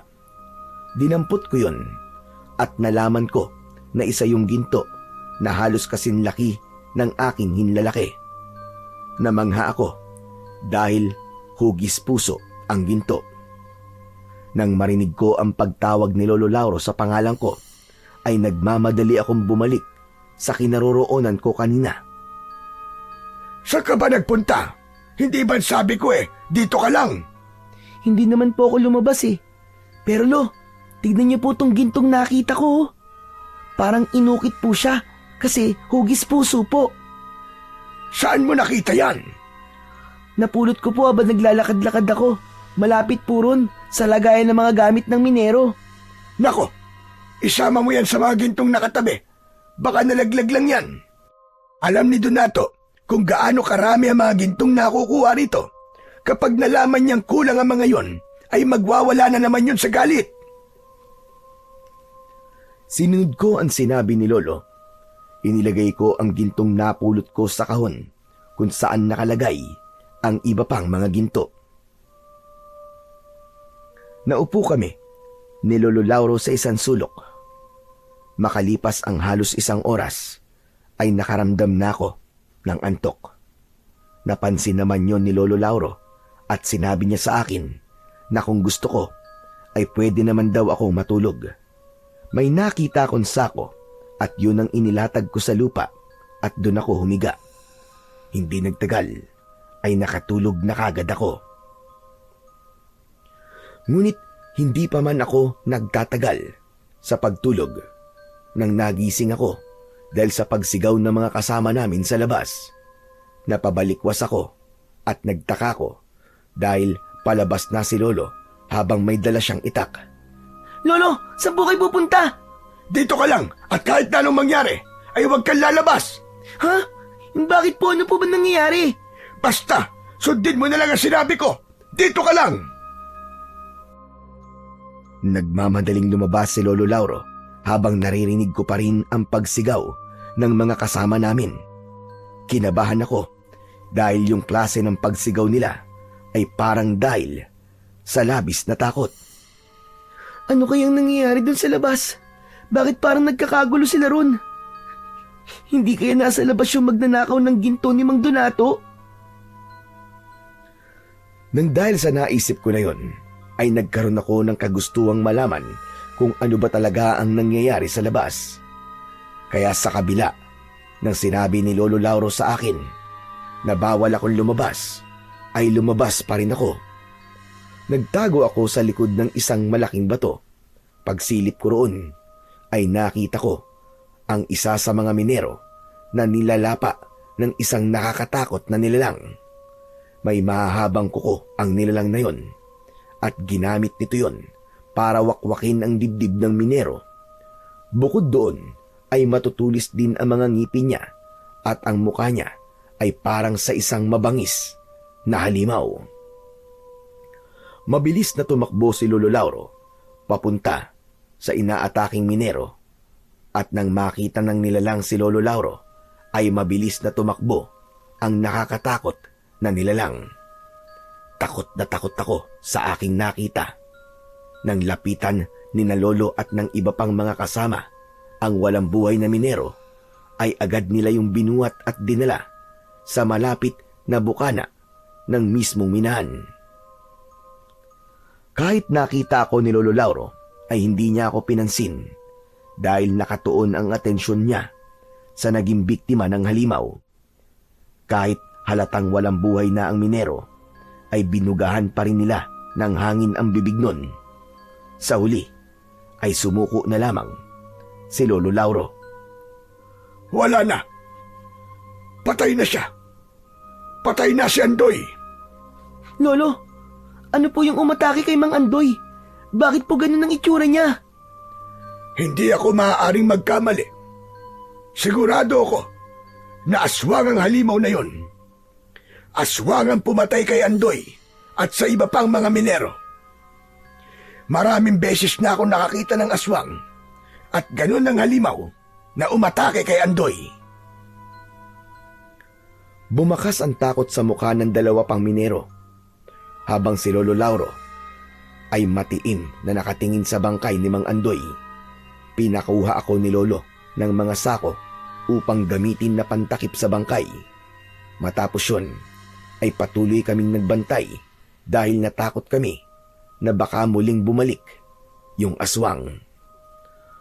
Sa awa naman ng Diyos ay hindi na bumalik yung aswang. Hindi siguro niya inakala na maraming magbabantay sa minahan ng gabing yon. Pagsapit ng umaga ay dumating na ang mga minero at si Donato. Nagulat ang lahat nang makita nila na wala ng buhay si Mang Andoy. Ano nangyari rito kagabi? Ha, Lauro? Bakit patay na si Andoy? Donato, bumalik kagabi yung nagnakaw ng mga ginto mo at pumatay sa mga minero. Nasaan ang hayop na yon? Nahuli niyo ba? Hindi namin siya nahuli. Nakatakas siya. Nahuli rin kami para tulungan si Andoy. Nang susuguri na namin siya, ay bigla siyang tumakas. Mga inutil! Bakit niyo pinakawalan? Kaya nga dinamihan ko na magbabantay dito para hindi na kayo matakasan. Tapos ngayon, sasabihin mo na nakatakas. Mga wala kayong silbi. Kahit 5 kami rito, hindi namin siya kayang labanan kahit mag-isa lang siya. Dahil isa siyang aswang. Isang aswang ang pumatay sa mga minero. Malamang, ang aswang din na yon ang kumuha sa mga ginto mo. Ano ka mo? Aswang? Anong aswang ang sinasabi mo? Malamang sinasabi mo lang yan para pagtakpan ang kapalpakan nyo. Nagsasabi po ng totoo si Lolo. Aswang po talaga ang umatake rito kagabi. Dapat po kasi, sinamahan niyo po kami para nakita niyo po mismo ang aswang. Kahit po ang dalawa namin kasama kagabi, ay mapapatunayan po na totoo po ang mga sinabi po ni Lolo. Sumali na rin sa usapan ng dalawang minero na kasama namin sa pagbabantay nung nakaraang gabi. Sinabi nila na totoo ang lahat ng sinabi ni Lolo Lauro dahil doon ay sandaling natigilan si Donato habang bakas sa mukha niya ang pagkagimbal. O sige, sabihin na natin na naniniwala na ako sa mga sinasabi ninyo. Aswang nga siguro pumatay sa mga minero at nagnakaw sa mga ginto ko. Eh yung pagpatay niya sa mga minero, naiintindihan ko yun kung bakit niya yung ginawa. Dahil isa siyang aswang. Pero paano niya ipapaliwanag ang pagnanakaw niya sa mga ginto ko? Ano naman ang gagawin ng isang aswang sa mga ginto? Yan ang hindi namin alam, Donato. Pero sigurado ko na may ginagawa siya sa mga ginto. Pero hindi na siguro importanteng malaman pa natin yon. Ang kailangan natin pagtuunan ng pansin ay kung paano natin mapapatay ang aswang na yon. Trabaho niyo ang bantayan ng aking minahan. Kaya kayo mag-isip ng paraan kung paano niyo papatayin ang aswang na yon. Hala, sige na. Bumalik na kayo sa trabaho niyo. Tumawag na rin kayo ng pulis para maalis na ang katawan dito ni Andoy. Sinunod na lang namin ang sinabi ni Donato. Hindi ako makapaniwala na ang pagtatrabaho pa rin ang inuna niyang isipin sa kabila ng hindi magandang nangyari sa minahan. Mabilis na lumipas ang mga oras at nang dumating na ang oras ng aming pag-uwi ay muli kaming tinipon ni Donato upang sabihin niya kung sino ang bagong 5 trabador na magbabantay sa minahan mamayang gabi. Dahil hindi na kami magbabantay ni Lolo sa minahan, ay dumiretso na kami nang uwi sa aming bahay. Parehas kaming nangihina dahil wala pa kaming tulog. Mabilis na nagluto si Lolo ng aming hapunan at pagkatapos ay nagsimula na kaming kumain. Alam kong inaantok ka na, Eugene, Apo. Pero pagkatapos natin kumain, ay huwag ka munang matutulog. Ha? Bakit po? May gagawin pa po ba tayo? Ipapasa ko na sa iyo ang pagmamayari ng agimat ko. Sa tingin ko, ay dumating na ang tamang panahon para tuluyan ko ng ipasa sa iyo ang agimat. Dahil po ba sa aswang na umaatake sa minahan? Ganun na nga. Mas makakabuti na meron kang proteksyon at kung sakali na dumating ang sitwasyon na kailangan mong ipagtanggol ang sarili mo, ay kampante ako na kaya mong lumaban. Hindi na ako umapila sa gustong mangyari ni Lolo Lauro. Napagtanto ko na kailangan ko ang kapangyarihan ng agimat ni Lolo. Lalo na't hindi kami sigurado kung baka sa mga susunod na gabi ay umatake na rin ang aswang sa mismong baryo namin. Kaya pagkatapos namin maghapunan ay nagtungo kami sa likod ng bahay. Doon ay sinimulan na ni Lolo Lauro ang ritual ng pagpapasa ng agimat sa akin. Kinuha niya ang aking kamay at sinugatan niya ang palad ko gamit ang isang patalim. Ipinatak niya ang dugo ko sa mismong agimat habang umuusal siya ng dasal. Ang sunod niyang ginawa ay isinuot niya sa leeg ko ang agimat. May naramdaman akong kakaiba sa loob ng aking katawan.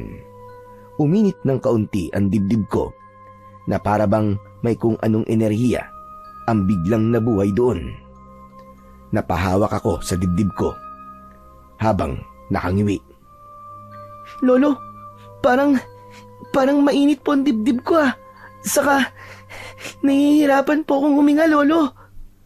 Huwag kang mabahala dahil magandang senyales yan. Ibig sabihin ay unti-unti nang dumadaloy sa katawan mo ang kapangyarihan ng agimat. Tinanggap ka na nito bilang bago nitong tagapangalaga. Hindi naman permanente ang pakiramdam mo na yan. Mawawala rin yan mamaya. Basta tandaan mo, Eugene, bilang bagong tagapangalaga ng agimat na yan, ay may responsibilidad kang ipagtanggol ang mahihina laban sa mga kampon ng kadiliman, lalong-lalo na sa mga aswang. Gamitin mo lamang yan sa kabutihan at hindi para manlamang ng iyong kapwa. Nangangako po ako, Lolo. Nagagawin ko po ang lahat para hindi po kayo mapahiya na sa akin niyo po ipinagkatiwala ang agimat niyo. Nakangiting tinapik ni Lolo Lauro ang balikat ko. Kaya hindi na siya nagsalita at nakita ko sa mga mata niya ang tiwala niya sa akin na kaya kong pangalagaan ang agimat na yon. Kinabukasan, pagdating namin ni Lolo sa minahan ay nagimbal na naman kami sa sumalubong sa amin. 2 sa nagbantay sa minahan ang pinatay ng aswang. Ayon sa mga nakaligtas, ay ninakaw din ng aswang ang mga ginto. Nang dahil sa pangyayaring yon, ay nagdesisyon na si Donato na sa bahay na nito itago ang mga ginto. Sa araw na yon, ay muli kaming nagpunta sa bahay ni Aling Ramona dahil kailangan naming maghatid sa kanya ng ginto. Mona, gusto ko palang humingi ulit ng tawad sa nagawa ng apo ko nung huling beses na nagpunta kami rito. Pinagsabihan ko na si Eugene at nangako siya na hindi niya na yun uulitin pa. Kalimutan na lang natin yun, Lauro. Sadyang ganun talaga mga bata. Masyadong makulit. Dumaan din naman tayo sa pagiging ganon. Eugene, pasensya ka na rin, iho, kung nasigawan kita. Hindi kasi ako sanay na may nakikialam sa mga gamit ko. Sorry din po, Aling Ramona. Promise po. Hindi ko na po uulitin yon. O siya, sige na. Kailangan na pala naming umalis. Dapat ay makabalik na kami sa minahan bago dumilim. Meron pa kasi doong pagpupulong na gagawin. Pagpupulong? Abay, para saan? Pipiliin kasi sa amin ni Donato kung sino magbabantay sa minahan mamayang gabi. Alam mo kasi, may aswang na sumasalakay sa minahan tuwing gabi at pinapatay ang mga minero. Pero sa palagay ko, mga ginto ang totoong pakay niya. Kailangan lang talagang patayin ang aswang na yon ng mga nagbabantay para makuha niya ang mga ginto. Nakakakilabot na ba ang sinasabi mo na yan? Kaya nga po, yung mga nakatagong ginto po sa minahan ay dinala na po muna sa bahay ni Mang Donato para doon po itago. Nasa bahay na ni Donato ang mga ginto. Oo, para hindi na makuha ng aswang. O paano, Ramona? Aalis na kami ng apo ko. Baka mapasarap pa ang ating kwentuhan dito. Lolo, sandali lang po.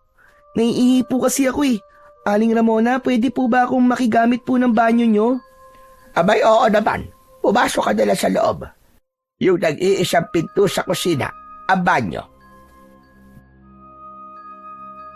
Nagmamadali akong pumasok sa bahay ni Aling Ramona habang nagpatuloy sila ni Lolo sa pag-uusap sa labas.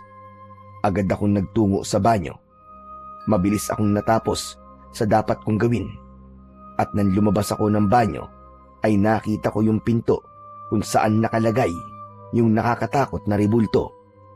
Alam ko na bawal na akong pumunta roon, pero matindi ang bulong sa tenga ko na kailangan kong makita muli ang ribulto.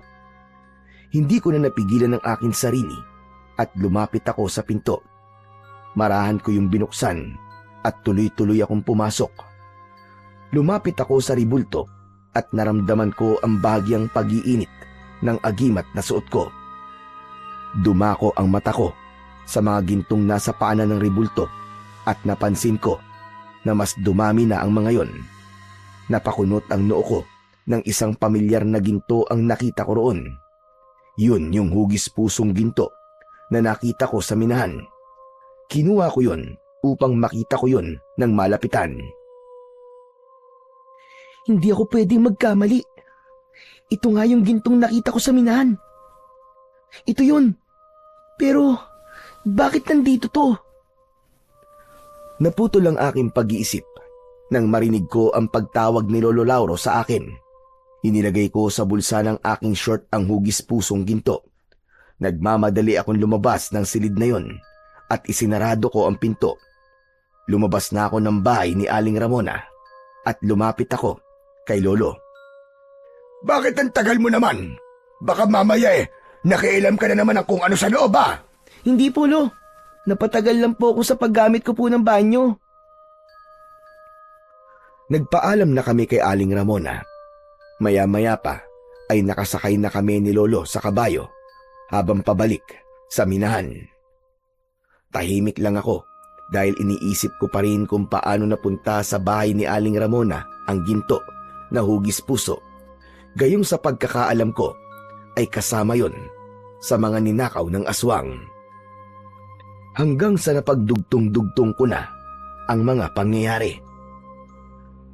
Lolo, sa tingin ko po, kilala ko na po kung sino ang aswang. Ha? Anong sinabi mo? Yung aswang po na umaatake sa minahan at yung nagnanakaw po ng mga ginto. Kilala ko na po kung sino siya. Baka naman kalokohan na naman yan ah. O sige, sino ba ang aswang? Mahirap pong paniwalaan, Lolo Lauro eh. Pero sigurado po ako 100% na si Aling Ramona po ang aswang. Sabi ko na nga ba't kalokohan na naman yung sasabihin mong bata ka eh. Ano't sinasabi mo na aswang si Ramona? Lo, totoo po ang sinasabi ko. Maniwala po kayo sa akin. Aswang po talaga si Aling Ramona. Napaka-imposible niya sinasabi mo, Eugene. Paanong si Ramona ang aswang na umaatake sa minahan? Kinuha ko sa bulsa ng short ko ang hugis pusong ginto at ipinakita ko yon kay Lolo Lauro. Oh, bakit nasa iyo pa rin ang gintong yan? Hindi ba sabi ko sa'yo, ilagay mo yan dun sa lagayan ng ginto? Kaya nga po, inilagay ko naman po ito dun sa lagayan ng ginto eh. Hindi po ba nakita niyo yun? Matapos po nating magbantay, umatake po uli yung aswang nang sumunod po na gabi sa minahan at ninakaw po ng aswang na yon ng mga ginto. Kasama po sa mga gintong yon ang hugis pusong ginto na hawak ko ngayon. At alam niyo po ba kung saan ko po ito nakita? Doon po sa paanan na nakakatakot na ribulto sa bahay po ni Aling Ramona. Ano? Sinasabi ko na nga ba't may ginawa ka na namang kabalbalan sa loob ng bahay ni Ramona? Kaya ang tagal-tagal mo lumabas.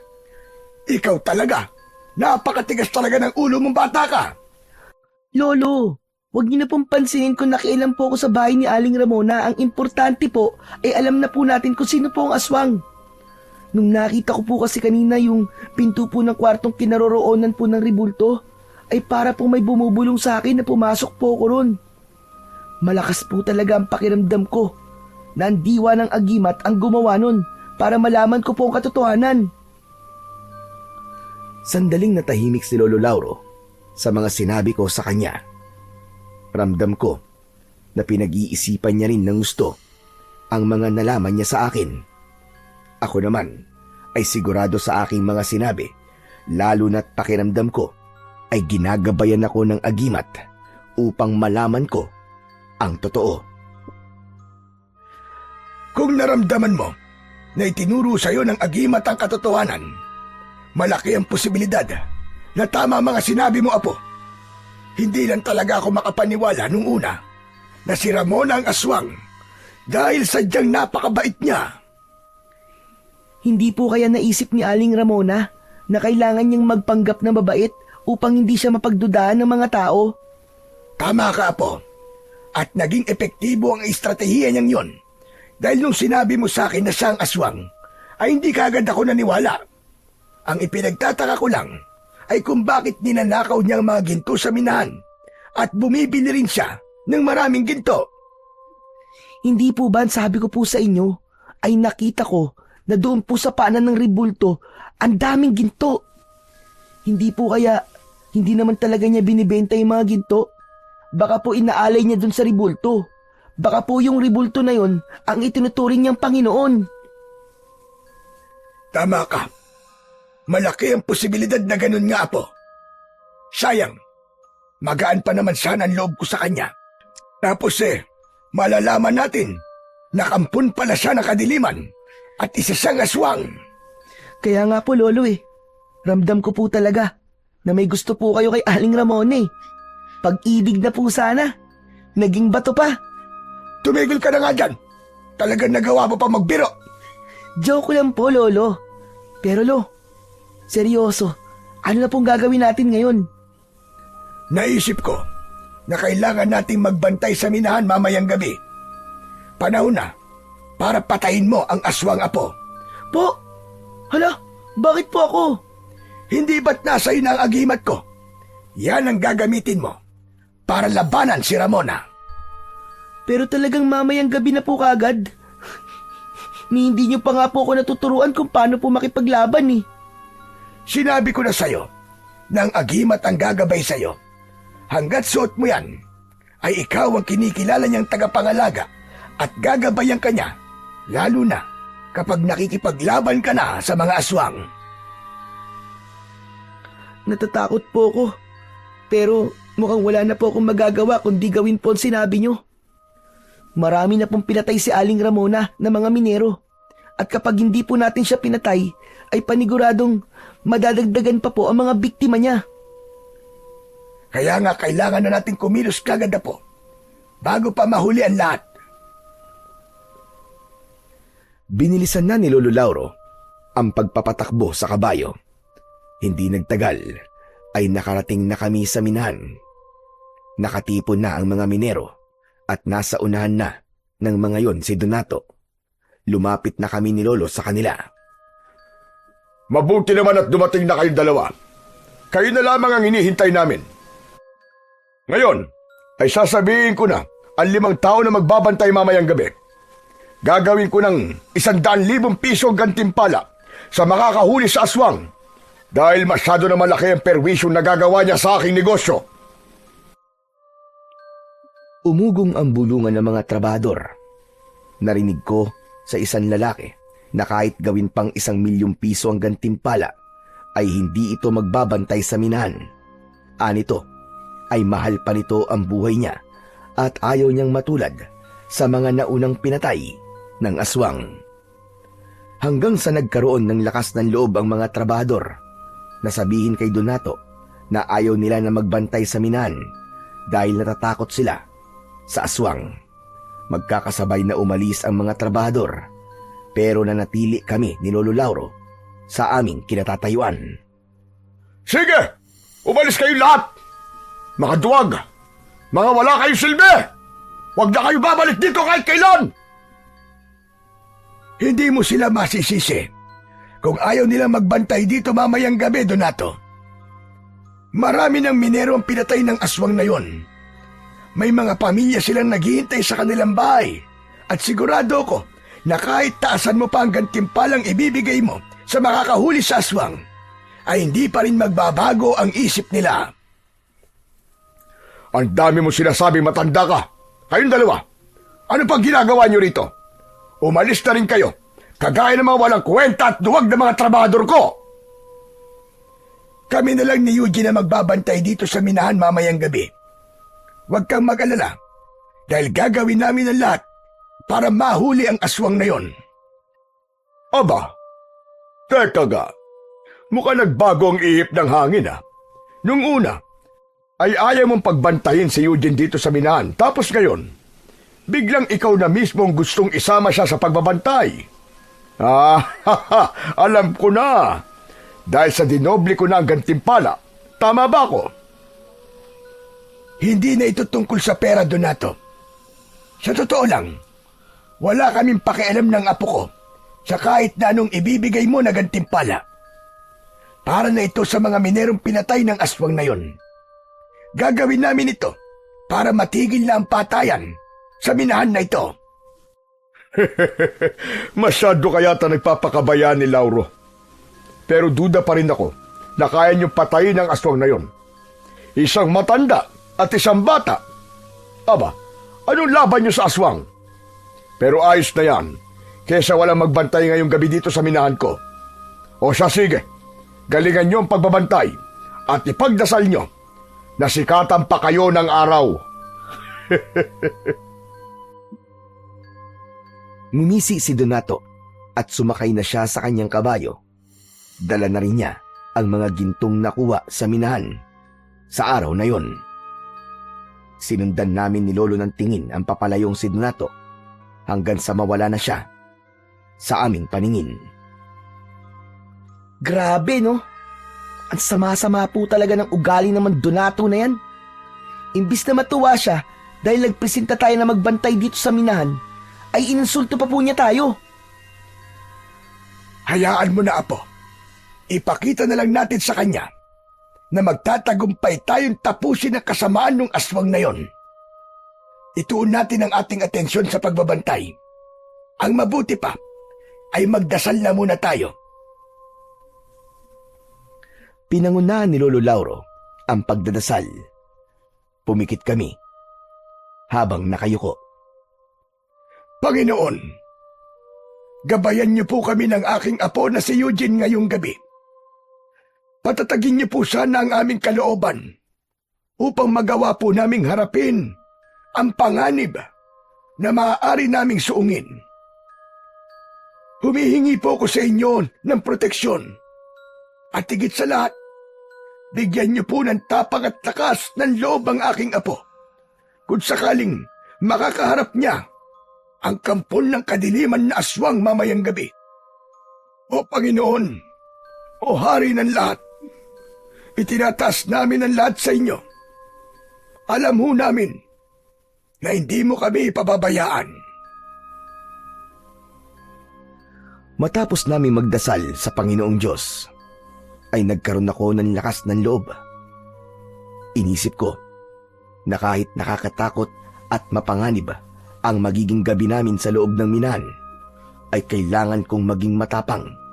Kailangan maging buo ang loob ko. Kailangan ng mapatay ang aswang upang wala ng buhay ang mawala ng dahil sa aswang. Agad naming kinain ni Lolo Lauro ang pagkain para sa magbabantay sa minahan. Habang nakaupo ako sa ibabaw ng bato sa labas, ay lumapit si Lolo sa akin at inabot niya sa akin ang isang itak. Sinabi niya na yun ang gagamitin kong sandata kung sakaling magpakita sa gabing yun ang aswang. Lolo, paano po? Kumapatay po tayo ng aswang, gaya po ng nangyari sa mga ibang minero. Apo, huwag kang mag-isip ng ganyan. Ang isipin mo ay ang tagumpay natin. Isipin mo, kapag napatay natin ang aswang na yon, ay magiging normal na ulit ang lahat dito sa minahan at wala nang mapapahamak na tao gawa ng aswang. Hindi ko po kasi maiwasang mag-isip, Lo, na baka may masamang mangyari po sa atin. Lalo na't kung sakali po, ay ito po ang unang beses na lalaban po ko sa isang aswang. Hindi ko po akalain, Lo, na sa edad ko pong ito ay magkakaroon na po ko ng ganito kabigat na responsibilidad. Alam mo, Eugene, Apo, normal lang sa isang tao na matakot. Pero tandaan mo na ang paglaban sa kasamaan ay wala sa edad o kasarian. Naniniwala ako na kaya mong gawin ang kayang gawin ng mas nakatatanda sa iyo, basta't manalig ka lamang sa iyong agimat at sa kapangyarihan ng ating Panginoong Diyos. Opo, maraming salamat po kasi palagi niyo pong pinapalakas ang loob ko. Dahil malaki ang tiwala ko sa iyo, Apo, hindi ko ibibigay sa iyo at ipagkakatiwala ang agimat na yan kung wala kang kakayahan na gamitin yan upang ipagtanggol ang kabutihan laban sa mga aswang. Matapos ang aming pag-uusap ng aking Lolo Lauro, ay nagpatuloy na kami sa pagbabantay sa loob ng minahan. Nilakasan ko ang aking pakiramdam upang kung sakaling nasa paligid na ang aswang, ay mabilis kong masasabi kay Lolo. Ngunit lumipas ang ilang oras at hindi pa rin nagpapakita sa amin ni anino ng aswang. Eugene, hindi ka ba binibigyan ng babala ng agimat mo kung narito na ang aswang? Wala ka bang nararamdamang kakaiba? Wala po, Lo. Hindi ko po nararamdaman yung aswang. Hindi po ba dapat nandito na po siya? Sa pagkakatanda ko po, ay ganitong oras po siya umatake nun eh. Tama ka. Yan nga rin ang ipinagtataka ko ngayon.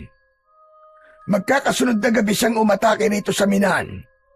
Kaya nakapagtataka na ngayong gabi ay hindi siya aatake. Bakit kaya? Ano kaya ang dahilan niya? Magsasalita pa sana ako nang may mainit na hangin na humampas bigla sa aking muka. Pakiramdam ko ay may bumulong sa akin na sinundan ng pagbilis ng tibok ng puso ko. Lolo, teka sandali lang. Naalala ko po. Hindi po ba sinabi po natin kay Aling Ramona na sa bahay na po ni Mang Donato dinadala mga gintong nakukuha dito sa minahan? Hindi po kaya wala pa rin po dito hanggang ngayon ng aswang ay dahil sa bahay po siya ni Mang Donato aatake para kunin po doon ang mga ginto. Diyos ko! Oo nga po! Tama ka! Kung ganun, ay kailangan natin magpunta sa bahay ni Donato at baka kung ano na nangyayari sa kanya ngayon. Halika, magmadali na tayo! Nagmamadali kaming sumakay ni Lolo Lauro sa kabayo na ginagamit namin sa pag-aatid ng mga ginto sa iba't ibang baryo. Mabilis na pinatakbo ni Lolo Lauro ang kabayo dahil naghahabol na kami ng oras. Kahit alam naming masama ang ugali ni Mang Donato, ay hindi pa rin namin kayang hayaan na mamatay siya sa kamay ng aswang. Sa wakas, ay nakarating na kami sa labas ng bahay ni Mang Donato. Isa yung konkreto at malaking bahay na nakatayo sa isang malawak na lupain. Pagbaba namin ng kabayo, ay napansin kagad namin na nakabukas ang pinto ng bahay. Nahihintakutang nagkatinginan kami ni Lolo Lauro nang marinig namin ng pagsigaw ni Mang Donato mula sa loob ng kanyang bahay. Diyos ko po! Heto na! Tama ang sinabi mo, Apo! Nandito nga si Ramona! Nandito ang aswang! Tara na po, Lo! Iligtas po natin si Mang Donato! Baka mamaya ay mapatay siya ng aswang!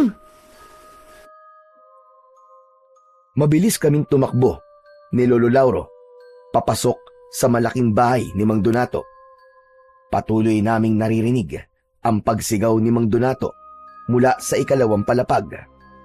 Umakyat kami sa hagdan at isang pintong nakabukas ang nakita namin.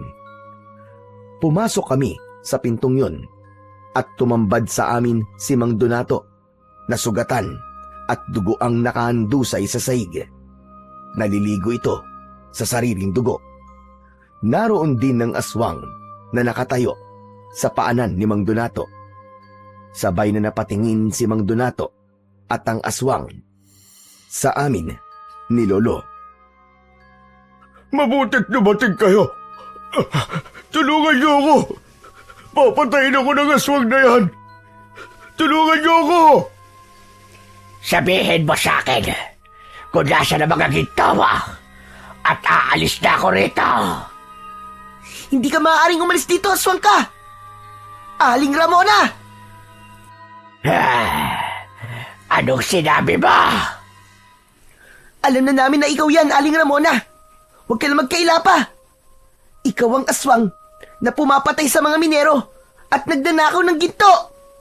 Huli ka na! Hindi maaari ito.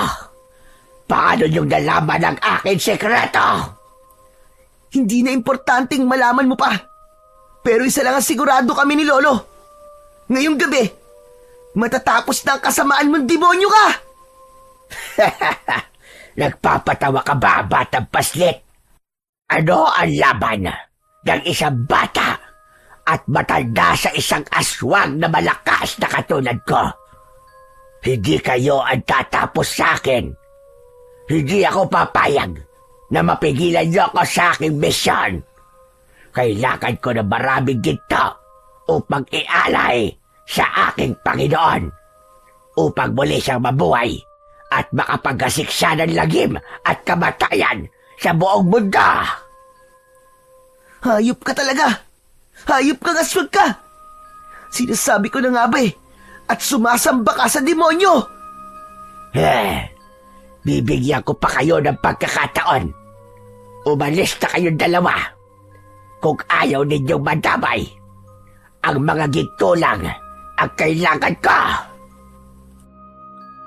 Pagkatapos sabihin niyo ng aswang, ay mahigpit kong hinawakan ng agimat na nakasabit sa akin leeg. Tumingin ako kay Lolo Lauro at nang tumango siya, ay alam kong yun na ang hudyat upang labanan ko ang aswang. Diretso kong tinignan ng aswang na si Aling Ramona. Alam ko na sa mga sandaling yon ay ginagabayan ako ng kapangyarihan ng agimat. Hindi na ako nagdalawang isip na suguri ng aswang habang hawak ko ang matalas na itak. Malakas na sumigaw ang aswang at sumalubong yun sa akin. Labis akong namangha nang maramdaman ko na parabang may kung anong enerhiya ang kumukontrol sa aking katawan. Parang ginabayan ako nun sa kung ano ang dapat kong gawin. Bago pa tuluyang makalapit ang aswang sa akin, ay gumulong ako sa sahig. Nilagpasan ko ang aswang na si Aling Ramona at napunta ako sa kanyang likuran. Mabilis akong tumayo at nang humarap sa akin ang nakakakilabot na aswang, ay agad ko siyang sinaksak sa kanyang tiyan.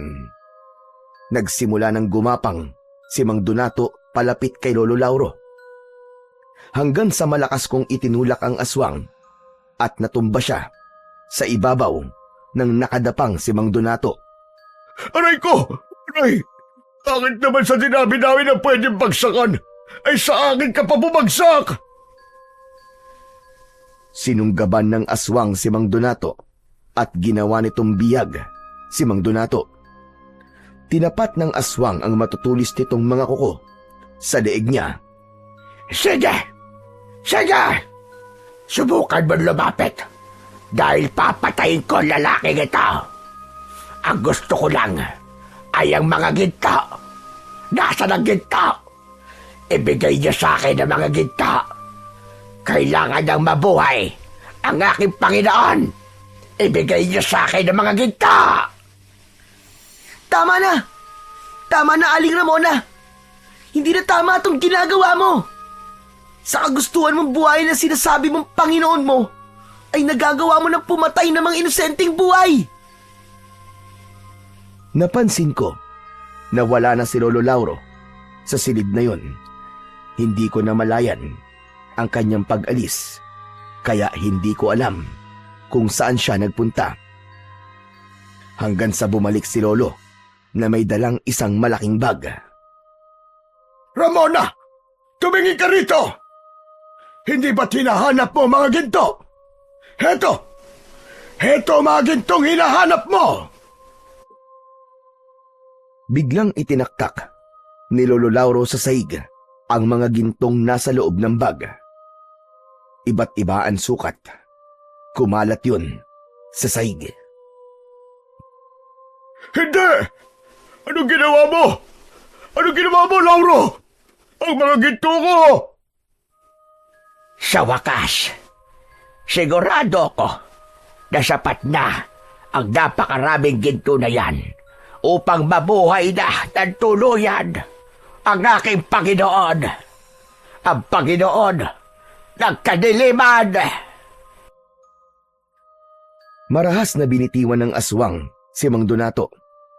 Akala mo ay isa yung gutom na hayop na tumakbo papunta sa mga gintong nakakalat sa sahig. Hindi malaman ng aswang kung paano dadalhin ang mga ginto sa sobrang dami ng mga yon. Nagtama ang mga mata namin ni Lolo Lauro. Kahit wala siyang sinabi, ay alam ko ang ibig niyang sabihin. Habang abala ang aswang na si Aling Ramona sa pagkuha ng mga ginto sa sahig, ay maraan at tahimik akong naglakad papalapit sa kanya. Nang nasa likod na ako ng aswang, ay itinaas ko ang itak at hinawakan ko yun ng dalawa kong kamay. Naramdaman ko ang pagbalot ng malakas na enerhiya sa aking katawan at saka ko buong puwersang itinarak ang itak sa likod ng aswang. Umigik ang aswang na nagulat sa hindi inaasahang pag-atake na ginawa ko. Paghugot ko ng matalas na itak ay humarap pa sa akin ng aswang na si Aling Ramona at mabilis ko siyang giniritan sa leeg. Bumagsak sa sahig ang wala ng buhay na katawan ng aswang habang may mga ginto pa sa kanyang mga kamay. Hindi makapaniwalang tumingin ako kay Lolo Lauro. Lolo, wala na po ang aswang. Wala na po si Aling Ramona. Napatay ko na po siya. Napakahusay mo, Apo. Hindi talaga ako nagkamali nang ibigay ko sa iyo ang agimat. Dahil nagamit mo yan ng tama. Ipinagmamalaki kita, Apo. Teka lang, ano ba kayo? Pwede bang mamaya na kayo magkwentuhan? Tulungan niyo na muna ako rito. Doon lang namin naalala si Mang Donato. Tinulungan namin siyang makaupo sa isang upuan na gawa sa kahoy. Pambihira. Hindi ako makapaniwala na ikaw pa pala ang papatay sa aswang, Eugene. At mas lalong hindi ako makapaniwala na sa kabila ng hindi magandang pagtrato ko sa inyo, ay iniligtas niyo pa rin ako. Diyos ko, maraming salamat. Karapat dapat kong ibigay sa inyo ang ipinangako kong gantimpala. Hindi na po namin kailangan po ng gantimpala, Mang Donato. Masaya po kami ni Lolo na wala na po ang aswang at ligtas po kayo, Mang Donato. Hindi. Hindi pwedeng walang kapalit ang ginawa niyo sa akin. Kung hindi pera, ang gusto niyo ay magsabi lang kayo. Kahit na ano, ibibigay ko sa inyo. Sabihin niyo lang. Mang Donato, ang gusto lang po namin ni Lolo ay maging maayos na po ang pagtrato nyo sa mga trabahador nyo. Hindi po dahilan, Mang Donato, na nakaranas po kayo ng kalupitan noon para maging malupit din po kayo ngayon. Hindi pa po hulian lahat para magbago, Mang Donato. Mas masaya pong mabuhay kung wala ka pong sinasaktang ibang tao. Nang dahil sa sinabi ko na yon, ay napahagulgol si Mang Donato. Panay ang hingi niyang tawad sa amin ni Lolo Lauro. Hindi kami naging matigas ni Lolo at ibinigay namin kay Mang Donato ang kapatawaran dahil naramdaman namin ang taus-puso niyang pagpapakumbaba. Matapos kong mapatay ang aswang na si Aling Ramona, ay bumalik na sa normal ang operasyon sa minahan. Si Mang Donato, na dating mapang-abuso, ay nagbago na. Naging mabait na siya sa mga trabahador at itinuring kaming parang pamilya. Binabayaran pa niya ang utang namin ni Lolo Lauro sa bangko bilang pasasalamat sa ginawa namin. Sa tulong niya, nakapagsimula kami ng maliit na negosyo habang patuloy pa rin kaming tumutulong sa mga minero. Isang araw, ibinaon namin ni Lolo sa lupa ang ribulto ni Aling Ramona kasama ang mga ginto. Alam naming yun ang tanging paraan para tuluyan ng mapigilan ang pagkakabuhay ng Panginoon ni Aling Ramona. Ipinagpatuloy ko pa rin ang pagsasanay sa paggamit ng agimat. Alam kong darating ang araw na kakailanganin ko ulit makipaglaban. At sa lahat ng nangyari, natutunan ko na hindi sukatan ng edad para maging bayani dahil ang mahalaga sa lahat ay ang tapang na lumaban para sa kabutihan at katarungan.